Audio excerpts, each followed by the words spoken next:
O Volkswagen Taos chega renovado para reforçar sua presença no mercado brasileiro. Mas diante de tantas opções na mesma categoria e faixa de preço, ele ainda faz sentido em 2026? É sobre isso que vamos conversar agora.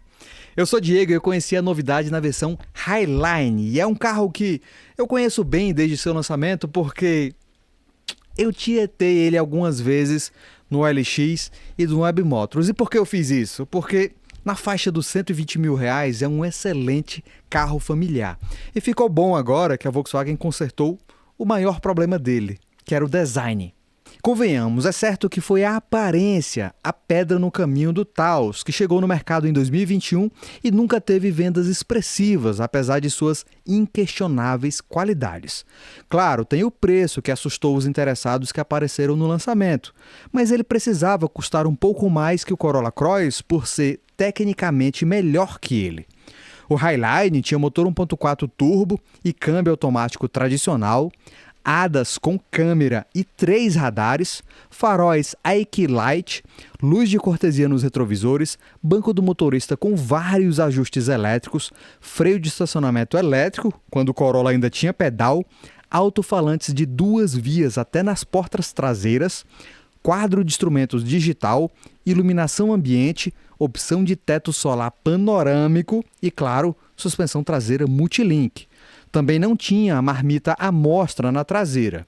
E, tiozão por tiozão, eu acho o Taos mais bonito.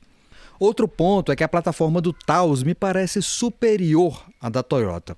A Volkswagen fez uma boa adaptação na plataforma do Jetta, de modo que a altura do Taos é muito boa e faz dele um SUV de verdade. O Corolla Cross, por outro lado, tem o agregado dianteiro, o subchassi, na mesma altura do sedã. Eu achei até curioso, esquisito quando eu vi isso pela primeira vez. É como se a Toyota fizesse uma adaptação meio apressada, meio... Eu vou evitar comentários. E o SUV também não herdou a suspensão multilink do sedã. Tem eixo de torção como todo carro popular. Como eu falei, o Taos tem um belíssimo sistema multilink. E por que estou falando tanto de Corolla Cross? Porque ele é a referência da categoria e em 2025 vendeu 10 vezes mais que o Taos. Só perdeu para o Jeep Compass, que está há 10 anos na mesma geração e é líder da categoria por um motivo simples. É bom, barato e bonito. Quando o assunto é beleza, é impossível competir com ele. O legado da Jeep no segmento é imbatível. Jeep é sinônimo de SUV. E ele também é o único do trio com uma versão na faixa dos R$150 mil. Falando em preço, bora dar uma olhada como está a tabela destes carros. Se engana quem vê o Taos como rejeitado e desvalorizado.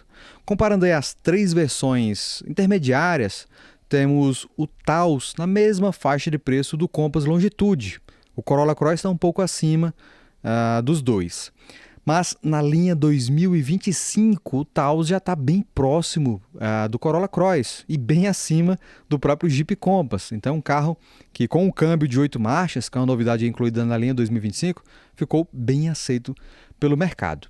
Das versões mais completas, Highline, Limited e XRX, o Taos Highline está acima do Jeep Compass. O problema do Compass aí é que ele tem vários pacotes opcionais que acabam não entrando na tabela. Mas o Taos também tem, né? O Taos tem a pintura Biton e o teto solar panorâmico.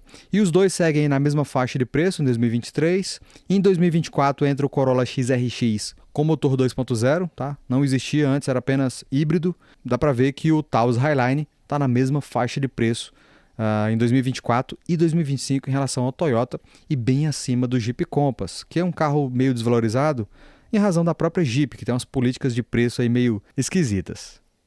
Na minha visão, esses 3 carros, Compass, Corolla e Taos, são os únicos da categoria capazes de agradar aqueles compradores mais tradicionais, mais conservadores, que preferem aquela sensação de segurança na hora da manutenção e na hora da revenda. E convenhamos, esses 3 carros realmente oferecem essa vantagem. Quem pretende comprar um carro chinês, quem tem a abertura para comprar um carro chinês, não vai olhar esses 3 com bons olhos. Prefere o fator novidade.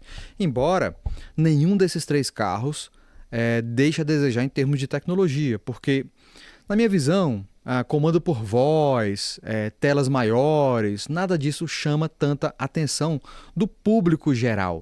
Eu, particularmente, eu não sou um cara velho, tá? Eu não cheguei aos 40 ainda e não me interesso por esse tipo de coisa. Eu prefiro uma mecânica mais tradicional, mais fácil de manter, uma suspensão mais bem ajustada, mais adequada ao uso no Brasil. E o Taos e o Compass têm essa suspensão, principalmente o Compass, é uma suspensão super confortável, super isolada, muito melhor do que vários carros chineses. Então, em termos de acabamento também, o Compass é muito bom. O Taos é que deixa a desejar um pouco, mas nem isso é tão relevante para mim. Tá? Na minha opinião, o Taos é realmente bom como carro familiar. Ele tem um bom desempenho na rodovia, tem conforto na cidade, segurança ativa e passiva completa, ergonomia excelente na primeira fila, bastante espaço na segunda fila, com iluminação de teto, difusor de ar-condicionado e apoio de braço, e um porta-malas realmente grande. Veja essa comparação com os dois rivais nacionais. Eu falei agora há pouco sobre concorrentes nacionais e esqueci do Boreal, que é um carro novo da Renault, muito espaçoso, bem acertado. Vou deixar o link do vídeo dele aqui em cima. O Taos, ele nunca foi um carro nacional, ele sempre foi importado, inicialmente da Argentina e agora do México. Eu não senti falta de nada, não percebi nenhuma diferença em relação à mudança de nacionalidade. Na verdade, eu senti falta dos alto-falantes de 2 vias nas portas traseiras, que a Volkswagen tirou até da versão Highline. Mas o que eu considero muito bom nesse carro é o conjunto mecânico, o câmbio de 8 marchas adotado na linha 2025, ainda com o design antigo, e o motor 1.4 de 150 cavalos. O câmbio ele é tão eficiente quanto o CVT do Corolla e o DCT do Boreal, mas é um câmbio muito mais robusto, é um câmbio tradicional japonês, é o que ele é. Tá? E esse câmbio, aliado ao motor 1.4, dá ao Taos um desempenho bem satisfatório e também uma mecânica robusta, tranquila de manter ao longo dos anos. Não tem aquela sensação ruim, aquela apatia do CVT no trânsito, não é tão sensível em termos de manutenção quanto o DCT, enfim. Na rodovia, o comportamento dele é correto, o ajuste de suspensão é firme, como em todo o Volkswagen, porém com um isolamento excelente. O motor entrega uma potência na medida, tá? Não é algo extraordinário, mas também não deixa a desejar. Quando o assunto é prazer ao dirigir, porém, aí supera com folga o Corolla Cross, que tem um CVT bem chato, é melhor do que o Compass e se aproxima do Boreal, que também é muito bom nesse aspecto. A mudança mais impactante do Taos 2026 aconteceu na traseira, que traz a mesma linguagem de design vista no Nivus e no T-Cross, que por sua vez foram inspirados no Tiguan, que chega em breve. Eu acredito que essa reforma irá trazer compradores para um carro que sempre foi bom, porém penalizado pelo design nada apelativo. Tá? E o que o público busca hoje é justamente esse apelo mesmo mais emocional. Como desde o lançamento em 2021, a Volkswagen oferece apenas 2 versões, uma completa e uma mais completa, ou seja, uma intermediária e uma topo de linha. Todas elas têm motor 1.4, o mesmo câmbio de 8 marchas, rodas grandes, painel digital, chave presencial, detalhes internos em padrão couro, enfim. A distinção está no pacote de segurança ativa e nos opcionais.